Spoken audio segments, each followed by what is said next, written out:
اپنے پسندیدہ موضوع پر شوز دیکھنے کے لیے لائک اور سبسکرائب کرنا نہ بھولیے گا اور بیل بٹن پہ کلک کیجیے گا۔ پروگرام حقائق میں میرے ساتھ آج پاکستان کے ایک بہت بڑے اینکر بھی اور اچھا بنا کی جناب ناصر شاہد صاحب موجود ہیں۔ ناصر صاحب، ایک بڑی انٹرسٹنگ بات ہے کہ پاکستان کی ایک لیڈر بننے کی کوشش میں ایک نرسری میں لیڈر کی طرح کیا جا رہا ہے اور اس کو وینٹیلیٹر پہ رکھ کے اس کو کوشش کی جا رہی ہے کہ وہ اصل سانس لینے کی کر دے، جس کا نام مریم نواز رکھا ہوا ہے خامن کے ہوتے ہوئے۔ خامن کا نام صدر ہے، اس کے ساتھ کیپٹن کا بھی لگتا ہے۔ تو اور اس عورت کو فوج سے بے پناہ نفرت ہے، لیکن شوہر کے نام کے ساتھ کیپٹن لگتا ہے۔ تو یہ مجھے اس دوگلے پن کی سمجھ نہیں آتی کہ کیا میں تو اسے ویسے ہی کہتا ہوں کہ نانی ہونے کے ساتھ ساتھ وہ اصل نانی جو ہے نا، لوگ فکرہ پورا نہیں کرتے، وہ جھوٹوں کی نانی ہے۔ اور نمبر دو، ایک چیز اور یہ ہے کہ ایک یہ کہتے ہیں ووٹ کو عزت دو، کہ ایسا تو نہیں کہ ان کے ہاں بعض زبان میں بعض زبان پہ لفظ نہیں چڑھتے، تو ان کے کہیں ایسا تو نہیں کہ جو واؤ ہے وہ ان کے جو نون ہے وہ ان کے نام پہ نہ سکتا ہو، زبان پہ نہ آتا ہو، اور اس کی جگہ نون کی جگہ واؤ لگا دیتے ہو، کیونکہ ان کا اصل مقصد جو ہے نوٹ کو عزت دو۔ اور نوٹ کو انہوں نے بہت عزت دی ہے، پوری قوم کو لوٹ کے، یہ پوری قوم کے سانسیں لے کے لندن بیٹھے ہوئے عیاشی کریں اور یہاں کہتے ہیں کہ ہمارے گھر پر گولیاں بھی کھاؤ، لڑکیاں بھی کھاؤ۔ احسان بٹالی صاحب، بڑی افسوسناک صورتحال ہے۔ میں نواز شریف صاحب کا کلپ دیکھ رہا تھا جس میں وہ کہہ رہے تھے، کارکنوں سے خطاب کرتے ہوئے کہہ رہے تھے کہ بھائی آپ لوگ گرفتاریاں دیں، کیا فرق پڑے گا اگر آپ لوگ جیل چلے جائیں گے، 4 ماہ کی جیل ہی ہو جائے گی نا۔ تو وہ لوگوں کے بچوں کو مروانے کے لیے خود بھاگ کے چلا گیا، لوگوں کے بچوں کے عوام کے سر پڑوانے کے لیے اور ان پہ تشدد کرانے کے لیے ان کو سبق دے رہے ہیں کہ کوئی فرق نہیں پڑتا، تم جیل چلے جاؤ، اس سے کیا ہوگا۔ لیکن گراؤنڈ ریئلٹی یہ ہے کہ وہ خود جیل نہیں کاٹ سکے۔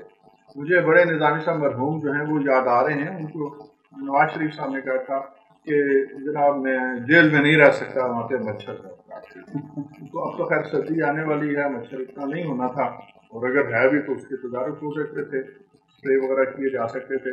تو خود وہ جیل نہیں کاٹ سکے اور جھوٹ بول کے پوری قوم کی آنکھوں میں دھول جھونک کے اور حکومت کی کانسٹنٹ کے ساتھ وہ بات جانے میں کامیاب تو ہو گئے، اور لوگوں کے بچوں کو وہ کہہ رہے ہیں کہ جناب آپ جیل میں جائیں، سے کوئی فرق نہیں پڑے گا۔ تو یہ افسوسناک طرز عمل ہے، لوگوں کو سوچنا چاہیے کہ یہ کروانا کیا چاہ رہے ہیں، کہنا کیا چاہ رہے ہیں۔ دوسری بات ہے، مریم نواز شریف کا آپ نے ذکر کیا کہ فوج کے بارے میں وہ جو کچھ کہتی ہیں وہ بھی افسوسناک ہے۔ قومی سلامتی کے جو ذمہ دار ادارے ہیں ان کے خلاف یہ زبان نہیں بولنی چاہیے، یہ دشمن کی زبان ہوتی ہے، اور اگر ان کو اتنا ہی زیادہ کوئی اختلاف ہے تو سب سے پہلے وہ فوجی کو جس کو ساتھ لیے پھرتی ہیں جو 1500 درہم کا ملازم ہے، آپ کو یاد ہوگا ایک دفعہ ان سے پوچھا تھا جی آپ کی جائیداد، آپ کے پراپرٹی، تو کہنے لگے میرے پلے تو ہے ہی کچھ نہیں، میں 1500 درہم مجھے بیگم سے ملتے ہیں۔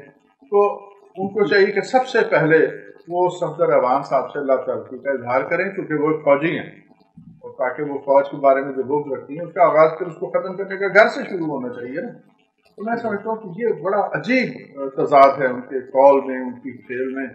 اچھا جی، پھر لیڈری کا بہت شوق ہے، بہت اچھی بات ہے، لیکن جناب وراثت کی سیاست کہاں لکھی ہے؟ کیا پوری مسلم لیگ میں اور کوئی ڈھنگ کے لوگ نہیں ہیں؟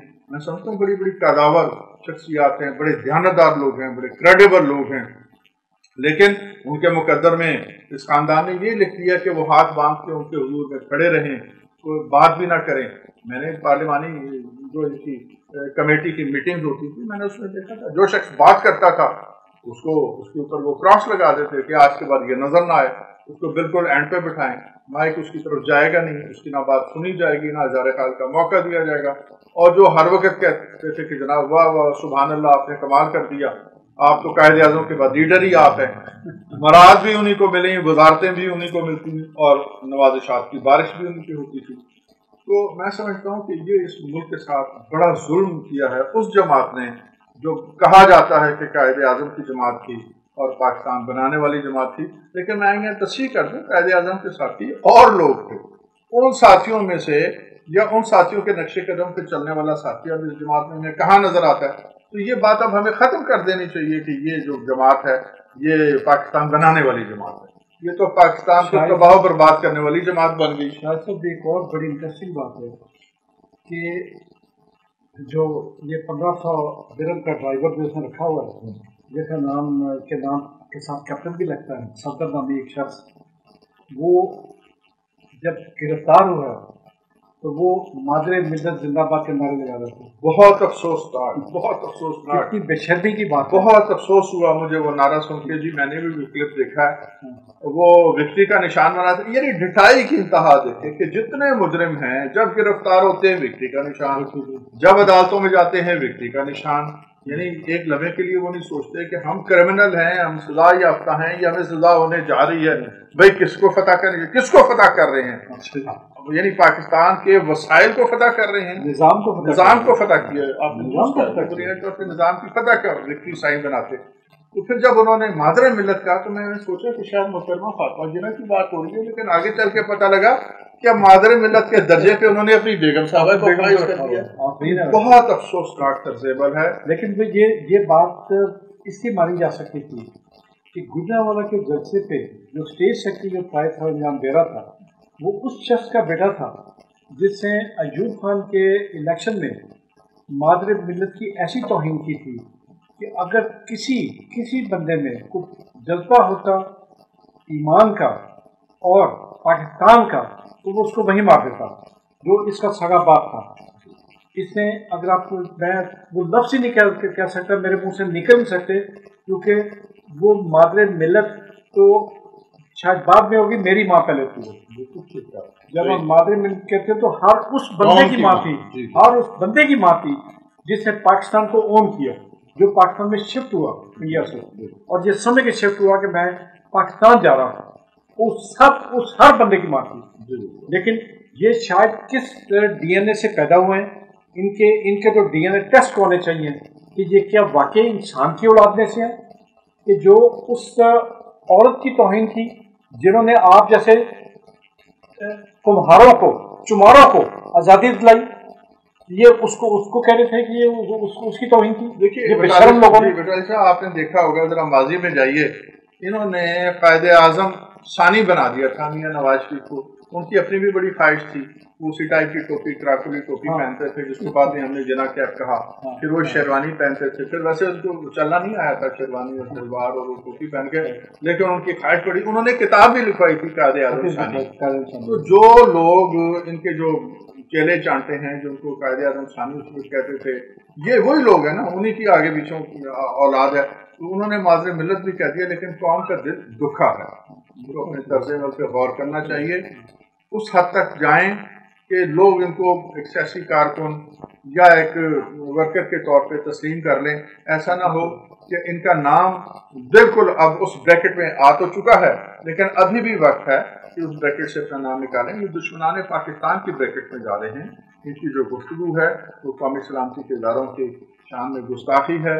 قوم بھوک برداشت کر لے گی سر، پیاس برداشت کر لے گی، اداروں کی توہین برداشت نہیں کرے گی۔ آپ نے بڑی ایک سینسٹیو، بہت ہی حساس معاملے کو ٹچ کیا کہ یہ قومی سلامتی پہ ایک ضرب لگانے کی کوشش کر رہے ہیں، انتہائی سنگین فیٹل ضرب لگانے کی کوشش کر رہے ہیں، اور اس کے لیے یہ 100% مودی اور انڈیا کی بولی بول رہے ہیں۔ یہ اس سے بولتی ہے اس کی بیٹی جو جھوٹوں کی نانی ہے، کہ اس کے باپ نے بھی یہی کیا تھا، اس کے باپ نے سکھایا ہی انہیں یہ ہے۔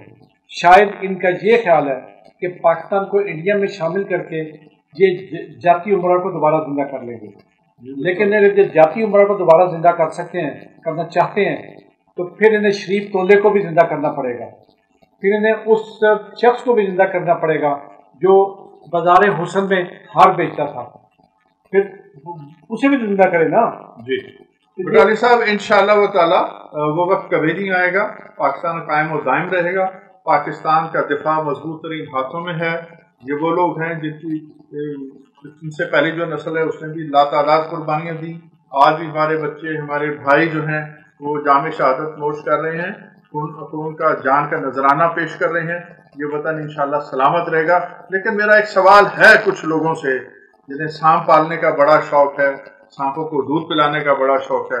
अब उनसे मेरी इल्तिजा है कि खुदा के लिए अब ये सांप पालना और उन्हें दूध पिलाना छोड़ दें। सांप जहाँ नजर आ जाए सबसे पहले उसका साथ कुचलना चाहिए। इनकी नर्सरी की हमें जरूरत नहीं है। बिल्कुल सही बात है। और मैं समझता हूँ शाह साहब कि ये एक ऐसी नई पौध को जो सबक दे रहे हैं, जो पट्टी पढ़ा रहे हैं, आप हैरान होंगे। मेरे एक दोस्त है, आप भी जानते हैं, नूर मोहम्मद कसूरी साहब, वो कसूर के पास एक गांव से ताल्लुक़ रखते हैं। परसों इंतहाई दर्दनाक अंदाज में मैंने सिर्फ उनकी आंखों में आंसू नहीं देखे, वरना हर सूरत वो बंदा रो दिया था कि उनके गांव का एक ऐसा बंदा जिसके घर पे टीवी नहीं, जो अखबार नहीं पढ़ सकता, जिसने सिर्फ एक भैंस रखी हुई है और उसके दूध से घर का खर्चा चलता उसका, वो उसके लफ्ज़ ये थे कि जी फौज मुल्क को बर्बाद कर गई जी, फौज लूट गई जी। अब ये किसकी बोली है?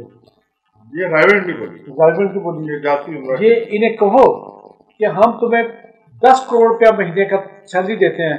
वो जो इसका जो दो लौंडे वहाँ बैठे हुए हैं लंदन में, जो मुख्तलिफ क्लबों के मेंबर हैं, जो यहाँ भी ऐसी हरकतें करते रहे कि मैं टीवी पे कह नहीं सकता, जिनकी आदत ऐसी हैं, उसे आदत खबीसा कह लें, कि जो नहीं बताई जा सकती इस टीवी पे, तो जो वो बैठे हुए हैं, ये उन्हें क्यों नहीं भेजती? जी, नवाज शरीफ साहब को चाहिए कि अपने बेटों को और अपने भतीजों को जो लंदन की फिजाओं में मौज मेला करें, उनको जी आए ना, जरा आप गिरफ्तारी दें, आप जरा जेल में रहें, फौज में नौकरी करके दिखाएं। बिल्कुल, ये एक दिन सियाचिन पे निकाल दें।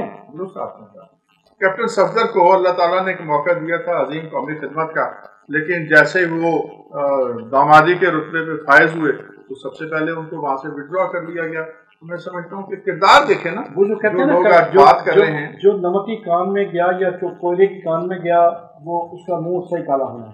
तो उसका मुंह बेचारे का इन्होंने, हालांकि उसके नाम के साथ अभी भी कैप्टन रिटायर्ड लगता है, लेकिन इनकी वजह से उसका मुंह भी काला कर दिया। बटाली साहब, एक बड़ी दिलचस्प बात है और रियलिटी भी है कि कभी भी मुल्क पे कड़ा वक्त आए तो साबिक फौजियों को तलब किया जा सकता है, तलब किया जाना चाहिए, और लोग जाते हैं। कैप्टन सफदर साहब मुल्क से मोहब्बत के बड़े दावे करते हैं। उनको चाहिए कि ये फजूल काम छोड़ें जो वो कर रहे हैं, ये पर्स उठाना और पीछे बतौर गार्ड के चलना। आप उसे नौकरी से महरूम करना चाहते हैं? मैं चाहता हूँ कि नौकरी कर रहे हैं, मैं चाहता हूँ कि फौज में वापस चले जाएं, और वो जो लेकिन फौज फ्रंट लाइन पे कट से मुल्क दुश्मन को वापस देगी।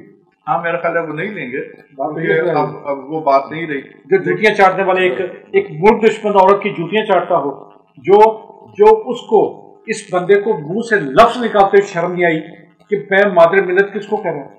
जी, ये बहुत अफसोसनाक दर्जे, बहुत अफसोसनाक। इसकी उम्मीद नहीं की जा सकती थी, लेकिन उन्होंने कहा है और ऑन रिकॉर्ड मौजूद है, और लोग इसकी जितनी मजम्मत कर रहे हैं वो कम है। अभी और ज्यादा मजम्मत की जाएगी, कराची से खैबर तक इसकी मजम्मत की। एक सबसे अहम सवाल है जिसका मैं चाहूँगा मुख्तसर तीन आपके तमाम अल्फाज नपे तुले होते हैं और आप सोच समझ के जवाब देते हैं।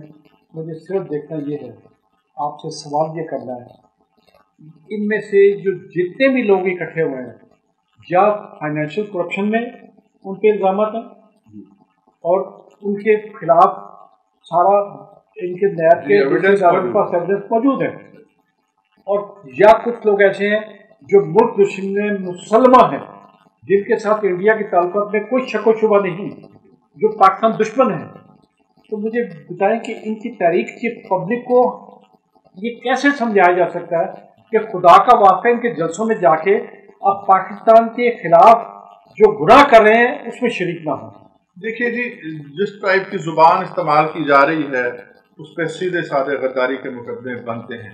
अब एक और लिबरल्स का तबका है जो कहता है कि गद्दार करार देना फैशन बन गया है और हर एक को वो इनके चमचे इनकी जूतियां चाटने वाले लोग हैं, जिन्हें फॉरेन दौरे करवाते रहे, जिन्हें इन्हें प्लाट ला किए, जो आज भी पैसे, जो आपको भी याद है, मुझे पता है कि जो साइकिलों पे थे, आज उनके फार्म हाउसेज हैं।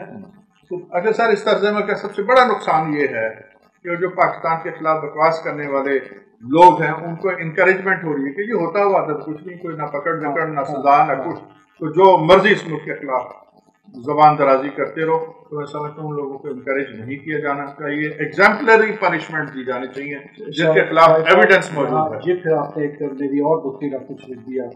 मैं 50 दफ़ा अपने मुख्तलिफ प्रोग्राम में इमरान खान साहब को मुतवज्जो करके कह चुका हूँ कि ये 35 साल से जूतियाँ चाटने वाले हर इदारे में बैठे हैं, इन्हें घर भेजें, लेटरल एंट्री के लिए भर्ती करें लोगों की, और वो जिनका ईमान पुख्ता हो, जिनका पाकिस्तान पे यकीन हो, यकीन कामिल हो, उन लोगों को आगे लाएं। प्राइवेट सेक्टर में आपको बहुत ऐसे बंदे मिल जाएंगे जो डिसीजन मेकर हैं, कम से कम वो ऐसे लोग लाएं जिन्हें पाकिस्तान पे ईमान हो, जिनकी जान माल ईमान पाकिस्तान के लिए हो, वो ढूंढने कोई मुश्किल नहीं है। लेकिन मुझे ये समझ नहीं आती कौन से भूत है, कौन सा जिन है, कौन सा काला जादू है जो इस बंदे पे वो कर दिया गया है, जो इसको यही समझ नहीं आती कि ये सारे वही जूती चाटने वाले हैं। ना तफ्तीश आगे बढ़ने देते हैं, ना अदालतों को ये सही फाइलें भेजते हैं, और ना कोई अदालतों में जब भी कोई मौका आता है मैं फाइल नहीं ला सका जी, ये तफ्तीश पूरी नहीं हुई जी, इन्हें निकाल के बाहर फेंके और इंसान के बच्चे लाए यहाँ पे। दोस्त का आपने अच्छा बटवारी साहब, मेरा एक्सपीरियंस बड़ा मुख्तलिफ है। मैं आपको 100 से ज़्यादा नाम गिनवा सकता हूँ जो ब्यूरोक्रेसी से जिनका ताल्लुक है, बड़े बड़े क्रेडिबल लोग, बहुत उनको आगे लाना चाहिए। लोग मौजूद हैं, लोगों का काल नहीं है, उनको मौका देना चाहिए, उनसे काम लेना चाहिए। लोग बहुत मुखलिस हैं, ताउन कर रहे हैं हुकूमत के साथ, लेकिन जहाँ अगर काम नहीं हो रहा उसमें फॉल्ट ब्यूरोक्रेसी का नहीं है, फॉल्ट हुकूमत का अपना है, इनकी अपनी नीयतों में फर्क है। वरना ये कोई बात नहीं है कि पता हो कि ज़ख़ीरा अंदोज़ी कहाँ हो रही है, डकैती कहाँ हो रही है, करप्शन कहाँ हो रही है, और कहा जाए कि जनाब हमारे हाथ बंधे हैं और हम कर कुछ नहीं पा रहे। देखिए, कुछ चीज़ें करने के लिए, डिलीवर करने के लिए कानून में तरमीम की ज़रूरत नहीं है। कानून मौजूद है, इम्प्लीमेंटेशन की ज़रूरत है। कानून को लेटर एंड स्पिरिट में इम्प्लीमेंट करें और माशरत की बुराइयाँ जो हैं उनका सर कलम करें, और जो उनको पैट्रनाइज करें उनके भी सर कलम होने चाहिए। इमरान खान साहब, मैं आपको फिर एक दफ़ा मुखातिब करके ये कह रहा हूँ, आप रियासत मदीना का नाम लेते हैं। वो रियासत थी जिसके बाद में आने वाले खुलफा ने हाथ जोड़े कि हम हुकूमत नहीं चाहते, हम नहीं कर सकते, लेकिन मजलिस शूरा ने उन्हें मुकर्रर कर दिया। वो ये कहते थे कि हम लोगों के, अपनी रियासत के लोगों के हर गलत काम का जवाब हमें देना पड़ेगा हुकूमत में होते हुए। तो खान साहब, आप किस का जवाब देंगे? आप या इन्हें ठीक कर लें, और इन्हें ठीक करना तो मुश्किल नहीं है। ये कौम ऐसी है, इनमें ऐसी जान है कि ये चंद बिकाऊ लोग जो हैं, जिसमें साफ़ी शामिल है, ब्यूरोक्रेट शामिल है, जिसमें हर तबके के लोग शामिल हो चुके हैं, उन्हें ठीक करना तो मुश्किल नहीं है। आप एक दफ़ा अहद कर लें कि आपने अल्लाह की राह में ये जिहाद करना है। मैं आपको यकीन दिलाता हूँ आपके साथ वो लोग भी निकल आएंगे जो अब खामोश हो गए हैं कि देखेंगे आपने करप्शन का नारा लगाया, सजा किसी को नहीं मिली।